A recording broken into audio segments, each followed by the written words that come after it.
Hey guys, how's it going? I'm Happy Mad Scientist, and in this video I'm going to be making a black powder muzzle loading cap lock pistol out of a railroad spike.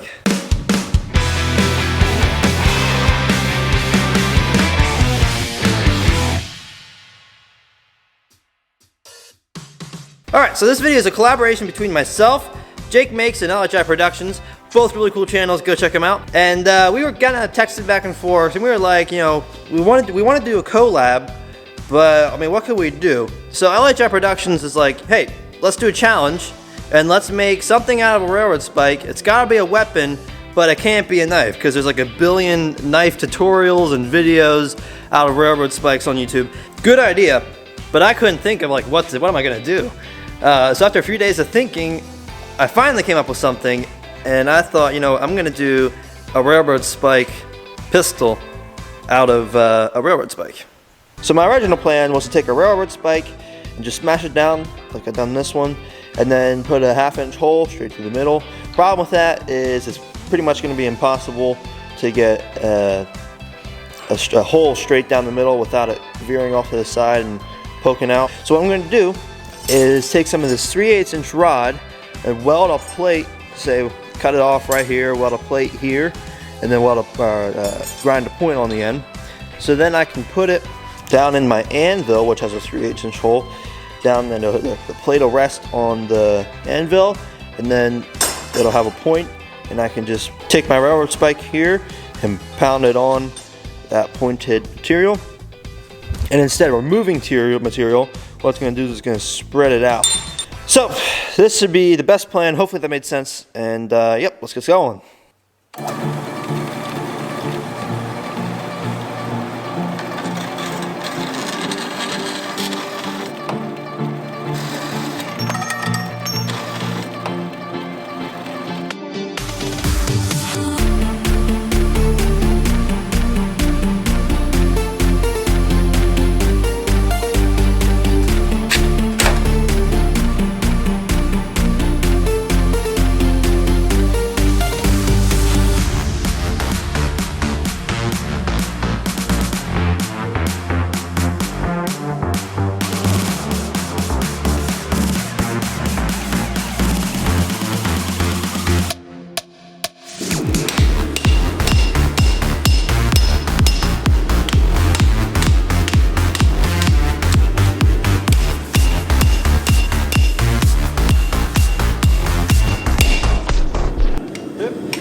Darn it, it's bending. Well, that's one. That one.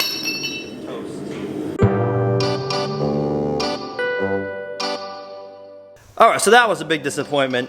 I got about 3 inches through the railroad spike after many hours of forging, and it didn't work. Like once it got to a certain point, the metal would get red hot, and it would just start to droop and bend. Even if I cooled it in between. I found out if I cooled it with water in between, I could get about 3 inches, but at one point it just was too much heat getting transferred, and also when the heat transferred, it would make the railroad spike red hot, and the little spike here red hot, and it would expand, and the railroad spike would get stuck on this spike here. It's getting confusing, and it would get stuck, and I couldn't get it off until they both cooled. So I mean, it almost worked, but it didn't work. So on to plan B, and then I'm just gonna forge a railroad spike down into a really fat little piece of metal, and make it into an octagon, and then try to get a straight hole through it. We'll see how it goes. I'm not quite sure, but this better work.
Look at that. Dead center.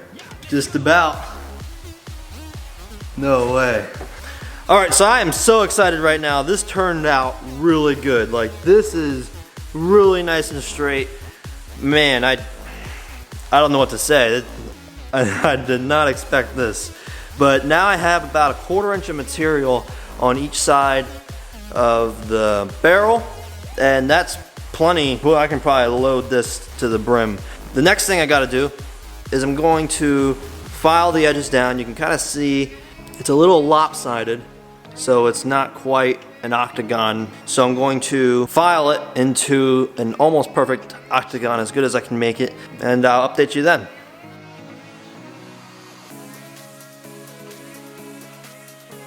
All right, so I got it all done. It's all filed down, and I tell you what, I'm sick of filing. Oh my goodness, this was probably 3 or 4 hours worth of filing, and the filing, especially this big file, gets it surprisingly flat, surprisingly easily. All right, so it's a new day, and look at this. I got my braces off. Yes! It's been so long. It's been 2 years. I had an impacted eye tooth, and I had to have a surgery, and they put like a chain around it, and they brought it down, and it's backwards now, but you can't really tell, so that's good. Right now, I have the railroad spike in the forge. It's heating up right now because I want to get a forged, like a kind of gray-black forge look to it. Yep. Just a nice little dark color to it. So once this is done, I'm going to hit it with a wire brush, and then I'm going to polish the barrel, thread the barrel for the breech, make the breech, make the handle, and then I'm all done. Whew, lots of work. Let's go.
Alright, so I'm here at the control center, and what I did is I took some pictures of the railroad spike, because me and trigger mechanisms don't have a great relationship. Like, I hate trigger mechanisms. They drive me nuts. So what I'm going to do, instead of making like 1,000 triggers before I get one that I'm happy with, or that fits or works and is functional, what I'm going to do is I'm going to go into Fusion 360. I took some pictures. I'm going to import those pictures into Fusion 360, calibrate them, and I'm going to design around those pictures. It's very easy, and I'll make a trigger mechanism that hopefully works the first time, because I can put it in, I can design it, and I can simulate it how it's going to actually work. And then I'm going to 3D print out those patterns, trace those patterns out on steel, and I can go from there. It's going to be much easier to get a functional trigger the first time. So hopefully it works out. Yeah.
God dang it, I just melted my nipple.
So my loading process basically goes like this. So let's see, where's the percussion cap? Get out percussion caps. This tin, I don't know why they make them so hard to get off. And you take a percussion cap, pull back the hammer, place the percussion cap on the nipple, press the button here, shake it down, shake some powder, a whole 30 grains I think this is, it's a 30 grain tube, dump it in, and then take your patches, take 2 of them or so, and put them in your mouth, soak them up with your saliva. What that does is lubricates the barrel. So then put them over the muzzle, take your ball bearing, put your ball bearing on top of them, and take your little ramrod and shove it down and tap it down a few times, and then you're ready to go. You're ready to fire. You pull it back and fire. So this thing turned out really good. Like, I'm super happy with it. It just looks really good. I got that curly oak handle there, just burnt just very slightly, makes it look real good. The barrel part turned out really good. I'm super happy with that. The octagon was definitely the right choice. It just makes it look really uniform. It works well. It has a decent amount of power and a decent amount of kick for it being so small and so heavy. It's a blast to shoot when it fires. So I've been having problems with the springs. I've blown through 2 springs already. The first one worked for a long time and I got confident with it and I thought it was gonna work forever. And I glued the handle on and what do you know, it breaks. So I thought, oh crap, I'm gonna have to take off the handle and redo it after I put a new spring in. But I was actually able to burn a hole back into the handle and shove a new spring back in there, which also worked, but I didn't glue that in case that one broke and I could pull it out again. But then it got loose. So in the video clips of me testing it, you may have noticed the rubber bands on the spring. That was because it was kind of loosey-goosey right here, and the percussion cap would pop off sometimes without igniting the charge. So the rubber bands just help it stay on and ignite the charge. So I hope you enjoyed the video. You know the drill. Like, subscribe, comment, ring that bell. to help boost me in the mysterious thing that is the YouTube algorithm. Also, go check out Jake and Luke's channels. Give them a sub. There's no doubt they made something cool as well. So again, be sure to go check them out. And yeah, I hope you enjoyed the video. Thank you for watching. I'll see you in the next one. Bye.